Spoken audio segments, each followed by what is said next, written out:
കേരളം ചെയ്തത് കേന്ദ്ര ഗവൺമെൻറ് ഞങ്ങൾക്ക് സാമ്പത്തിക സഹായം നൽകുന്നില്ല, ഞങ്ങൾക്ക് പെൻഷൻ കൊടുക്കാനാവുന്നില്ല, ഞങ്ങൾക്ക് ഒരു കാര്യവും ചെയ്യാനാവില്ല എന്ന് പറഞ്ഞ് നിൽക്കുകയല്ല കേരളം ചെയ്തത്. എന്താണ് ബദൽ മാർഗം? ബദൽ മാർഗത്തിൽ ഏറ്റവും പ്രധാനപ്പെട്ട ഒന്നായിരുന്നു ആദ്യഘട്ടത്തിലുള്ള ഒന്നാമത്തെ ടേമിലുള്ള കിഫ്ബി. കിഫ്ബി ഞാൻ ഈ പറഞ്ഞ പോലെ അന്നേരം തന്നെ 65,000 കോടി രൂപയുടെ വികസന പ്രവർത്തനം നടന്നു. ഇപ്പം ബാക്കിയുള്ളത് ഇപ്പോൾ 35,000-ഓളം ഉണ്ട്. അത് അതിന് പരിമിതി വന്നു. കാരണം എന്താ, കടം വാങ്ങുന്നത് കേരള ഗവൺമെൻറ്റിൻ്റെ കടത്തിൽ ഉൾപ്പെടുത്തുമെന്ന് പറഞ്ഞപ്പോൾ നമുക്ക് കടം വാങ്ങാനുള്ള പരിമിതി അതിൻ്റെ ഭാഗമായിട്ട് കൂടി ഉണ്ടായി. പക്ഷേ അതിനെ നമ്മൾ അഭിമുഖീകരിക്കുന്നത് എങ്ങനെയാണെന്ന് നമ്മൾ ആലോചിച്ചു.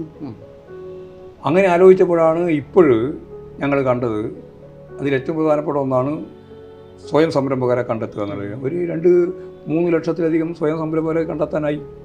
അത് ഇന്ത്യക്ക് മുമ്പിൽ ഒരു മാതൃകയായി. കേരളം പോലുള്ള സംസ്ഥാനത്ത് 3 ലക്ഷത്തിലധികം വരുന്ന സംരംഭക പ്രവർത്തനത്തിൻ്റെ ഭാഗമായിട്ടുള്ള ആളുകൾ മുമ്പോട്ടേക്ക് വരികയാണ്. അവർ ഈ പറയുന്ന രീതിയിലുള്ള ഏറ്റവും പ്രധാനപ്പെട്ട AI സംവിധാനത്തെ കൂടി ഉപയോഗപ്പെടുത്തുന്ന സംവിധാനം ഉപയോഗിക്കുകയാണ്.